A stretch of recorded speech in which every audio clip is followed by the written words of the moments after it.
열왕기하 16장. 르말리아의 아들 베가 제17년에 유다의 요담 왕의 아들 아하스가 왕이 되었다. 아하스가 왕이 되었을 때에 그의 나이는 20살이었다. 그는 예루살렘에서 16해 동안 다스렸다. 그러나 그는 주 하나님께서 보시기에 올바른 일을 하지 않았다. 그는 그의 조상 다윗이 한 대로 하지 않았다. 오히려 그는 이스라엘의 왕들이 걸어간 길을 걸어갔고 자기의 아들을 불에 태워 제물로 바쳤다. 이것은 주님께서 이스라엘 자손이 보는 앞에서 쫓아내신 이방 민족의 역겨운 풍속을 본받은 행위였다. 그는 직접 산당과 언덕과 모든 푸른 나무 아래에서 제사를 지내고 분향하였다. 그때 시리아의 르신 왕과 이스라엘의 르말리아의 아들 베가 왕이 예루살렘을 치려고 올라와서 아하스를 포위하기는 하였으나 정복하지는 못하였다. 그때 시리아의 르신 왕이 시리아에게 엘랏을 되찾아 주었고 엘랏에서 유다 사람들을 몰아내었으므로 시리아 사람들이 이날까지 엘랏에 와서 살고 있다. 아하스는 아시리아의 디글랏 빌레셀 왕에게 전령을 보내어 이렇게 말하였다. 나는 임금님의 신하이며 아들입니다. 올라오셔서 나를 공격하고 있는 시리아 왕과 이스라엘 왕의 손에서 나를 구원하여 주십시오. 그런 다음에 아하스는 주님의 성전과 왕궁의 보물창고에 있는 금과 은을 모두 꺼내어 아시리아의 왕에게 선물로 보냈다. 아시리아의 왕이 그의 요청을 듣고 다마스쿠스로 진군하여 올라와서는 그 성을 함락시켰다. 그리고 그 주민을 길로 사로잡아가고 르신은 살해하였다. 아하스 왕은 아시리아의 디글랏 빌렛의 왕을 만나려고 다마스쿠스로 갔다. 그는 그곳 다마스쿠스에 있는 제단을 보고 그 제단의 모형과 도본을 세밀하게 그려서 우리야 제사장에게 보냈다. 그래서 우리야 제사장은 아하스 왕이 다마스쿠스로부터 보내온 것을 따라서 제단을 만들었다. 우리야 제사장은 아하스 왕이 다마스쿠스로부터 돌아오기 전에 제단 건축을 모두 완성하였다. 왕은 다마스쿠스로부터 돌아와서 그 제단을 보고 제단으로 나아가 그 위로 올라갔다. 그리고 거기에서 그가 직접 번제물과 곡식 제물을 드렸고 부어드리는 제물을 따르기도 하였다. 또 제단 위에 화목 제물의 피도 뿌렸다. 그리고 그는 주님 앞에 놓여있는 놋제단을 성전 앞에서 옮겼는데 새 제단과 주님의 성전 사이에 있는 놋제단을 새 제단 북쪽에 갖다 놓았다. 아하스 왕은 우리야 제사장에게 명령하였다. 아침 번제물과 저녁 곡식 예물, 왕의 번제물과 곡식 예물, 또 이 땅의 모든 백성의 번제물과 곡식 예물과 부어드리는 예물을 모두 이 큰 제단 위에서 드리도록 하고 번제물과 희생 제물의 모든 피를 그 위에 뿌리시오. 그러나 그 놋제단은 내가 주님께 여쭈어 볼 때에만 쓰겠소. 우리야 제사장은 아하스 왕이 명령한 대로 이행하였다. 아하스 왕은 대야의 놋새 테두리를 떼어버리고 놋대야를 그 자리에서 옮기고 또 놋새 소가 받치고 있는 놋새 바다를 뜯어내어 돌 받침 위에 놓았다. 또 그는 아시리아 왕에게 경의를 표하려고 주님의 성전 안에 만들어둔 왕의 안식일 전용 통로와 주님의 성전 바깥에 만든 전용 출입구를 모두 없애버렸다. 아하스가 행한 나머지 모든 일은 유다 왕 역대지략에 기록되어 있다. 아하스가 죽어 잠드니 그를 그의 조상과 함께 다윗성에 장사하였고 그의 아들 히스기야가 그의 뒤를 이어 왕이 되었다. 디도서 2장. 그대는 건전한 교훈에 맞는 말을 하십시오. 나이 많은 남자들은 절제 있고 위엄 있고 신중하고 믿음과 사랑과 인내심이 흔들리지 않는 사람이 되게 하십시오.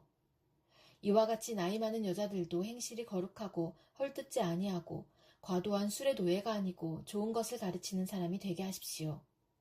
그리하여 그들이 젊은 여자들을 훈련시켜서 남편과 자녀를 사랑하고 신중하고 순결하고 집안 살림을 잘하고 어질고 남편에게 순종하는 사람이 되게 해야 할 것입니다. 그래야 하나님의 말씀이 비방을 받지 않을 것입니다. 이와 같이 그대는 젊은 남자들을 권하여 신중한 사람이 되게 하십시오. 그대는 모든 일에 선한 행실의 모범이 되십시오. 가르치는 일에 순수하고 위엄 있는 태도를 보여야 합니다. 책 잡힐 데가 없는 건전한 말을 하십시오. 그리하면 반대자도 우리를 걸어서 나쁘게 말할 것이 없으므로 부끄러움을 당할 것입니다. 종들을 가르치되 모든 일에 주인에게 복종하고 그들을 기쁘게 하고 말대꾸를 하지 말고 훔쳐내지 말고 온전히 신실하라고 하십시오. 그러면 그들이 모든 일에서 우리의 구주이신 하나님의 교훈을 빛낼 것입니다. 모든 사람에게 하나님의 구원의 은혜가 나타났습니다. 그 은혜는 우리를 교육하여 경건하지 않음과 속된 정욕을 버리고 지금 이 세상에서 신중하고 의롭고 경건하게 살게 합니다. 그래서 우리는 복된 소망, 곧 위대하신 하나님과 우리 구주 예수 그리스도의 영광이 나타나기를 고대합니다. 그리스도께서는 우리를 위하여 자기 몸을 내주셨습니다. 그것은 우리를 모든 불법에서 건져내시고 깨끗하게 하셔서 선한 일에 열심을 내는 백성으로 삼으시려는 것입니다. 그대는 권위를 가지고 이것들을 말하고 사람들을 권하고 책망하십시오. 아무도 그대를 업신여기지 못하게 하십시오. 호세아 9장. 이스라엘아, 너희는 기뻐하지 말아라. 이방 백성들처럼 좋아 날뛰지 말아라. 너희는 하나님에게서 떠나서 음행을 하였다. 너희는 모든 타작마당에서 창녀의 몸값을 받으며 좋아하고 있다. 그러나 타작마당에서는 먹거리가 나오지 않고 포도주 틀에서는 새 포도주가 나지 않을 것이다. 에브라임이 주님의 땅에서 살 수 없게 되어 다시 이집트로 돌아가고 아시리아로 되돌아가서 부정한 음식을 먹을 것이다. 이방 땅에서는 주님께 포도주를 제물로 부어드릴 수 없고 그들이 바치는 제물이 주님을 기쁘게 해드릴 수도 없을 것이다. 그들이 먹는 것은 초상집에서 먹는 음식과 같아서 그것을 먹는 사람들마다 부정을 타게 될 것이다. 그들이 먹는 것은 허기진 배나 채울 수 있을 뿐 주님께서 계신 집으로 가져다가 바칠 것은 못 된다. 절기가 오고 주님께 영광을 돌릴 잔칫날이 돌아와도 무엇을 제물로 드릴 수 있겠느냐. 재난이 닥쳐와서 백성들이 흩어지는 날 이집트가 그 피난민을 받아들여도 끝내 멤피스 땅에 묻히는 신세가 되고 말 것이다. 가지고 간 귀중한 금은 보화는 잡초 속에 묻히고 살던 곳은 가시던 불로 덮일 것이다. 이스라엘은 알아라. 너희가 보복을 받을 날이 이르렀고 죄 지은 만큼 벌 받을 날이 가까이 왔다. 너희는 말하기를 이 예언자는 어리석은 자요 영감을 받은 이자는 미친 자다 하였다. 너희의 죄가 많은 만큼 나를 미워하는 너희의 원한 또한 많다. 하나님은 나를 예언자로 임명하셔서 에브라임을 지키는 파수꾼이 되게 하셨다. 그러나 너희는 예언자가 가는 길목마다 덫을 놓았다. 하나님이 계신 집에서마저 너희는 예언자에게 원한을 품었다. 기브아 사건이 터진 그때 못지않게 이 백성이 더러운 일을 계속한다. 주님께서 이 백성의 죄악을 기억하시고 그릇된 행실을 다 벌하실 것이다. 내가 이스라엘을 처음 만났을 때에 광야에서 만난 포도송이 같았다.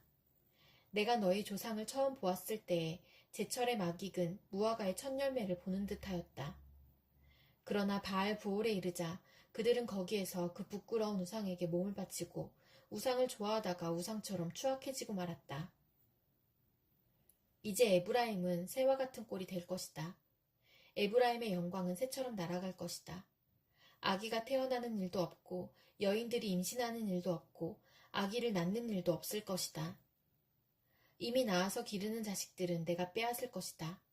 한 아이도 살려두지 않을 것이다. 내가 이 백성을 버리는 날에 재앙이 이 백성에게 닥칠 것이다.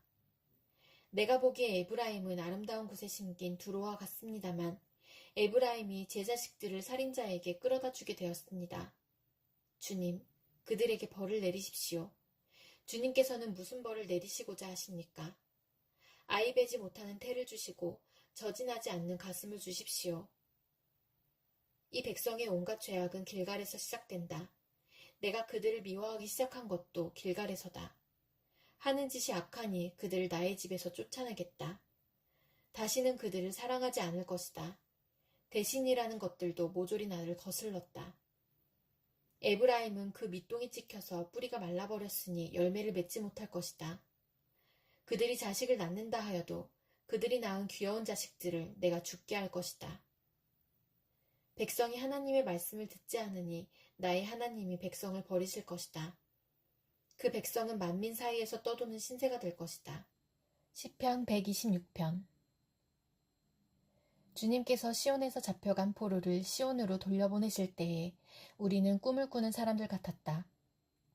그때 우리의 입은 웃음으로 가득 찼고 우리의 혀는 찬양의 함성으로 가득 찼다. 그때의 다른 나라 백성들도 말하였다. 주님께서 그들의 편이 되셔서 큰 일을 하셨다. 주님께서 우리 편이 되시어 큰 일을 하셨을 때에 우리는 얼마나 기뻤던가. 주님, 네겝의 시내들에 다시 물이 흐르듯이 포로로 잡혀간 자들을 돌려보내 주십시오. 눈물을 흘리며 씨를 뿌리는 사람은 기쁨으로 거둔다. 울며 씨를 뿌리러 나가는 사람은 기쁨으로 단을 가지고 돌아온다. 시편 127편. 주님께서 집을 세우지 아니하시면 집을 세우는 사람의 수고가 헛되며, 주님께서 성을 지키지 아니하시면 파수꾼의 깨어있음이 헛된 일이다. 일찍 일어나고 늦게 눕는 것, 먹고 살려고 애써 수고하는 모든 일이 헛된 일이다. 진실로 주님께서는 사랑하시는 사람에게는 그가 잠을 자는 동안에도 복을 주신다. 자식은 주님께서 주신 선물이요, 태 안에 들어있는 열매는 주님이 주신 상급이다. 젊어서 낳은 자식은 용사의 손에 쥐어있는 화살과도 같으니 그런 화살이 화살통에 가득한 용사에게는 복이 있다. 그들은 성문에서 원수들과 담판할 때에 부끄러움을 당하지 아니할 것이다. 시편 128편. 주님을 경외하며 주님의 명에 따라 사는 사람은 그 어느 누구나 복을 받는다. 내 손으로 일한 만큼 내가 먹으니 이것이 복이요 은혜이다. 내 집 안방에 있는 내 아내는 열매를 많이 맺는 포도나무와 같고, 내 상에 둘러앉은 내 아이들은 올리브나무의 묘목과도 같다. 주님을 경외하는 사람은 이와 같이 복을 받는다. 주님께서 시온에서 너에게 복을 내리시기를 빈다. 평생토록 너는 예루살렘이 받은 은총을 보면서 살게 될 것이다. 아들, 딸, 손자, 손녀 보면서 오래오래 살 것이다. 이스라엘의 평화가 깃들기를.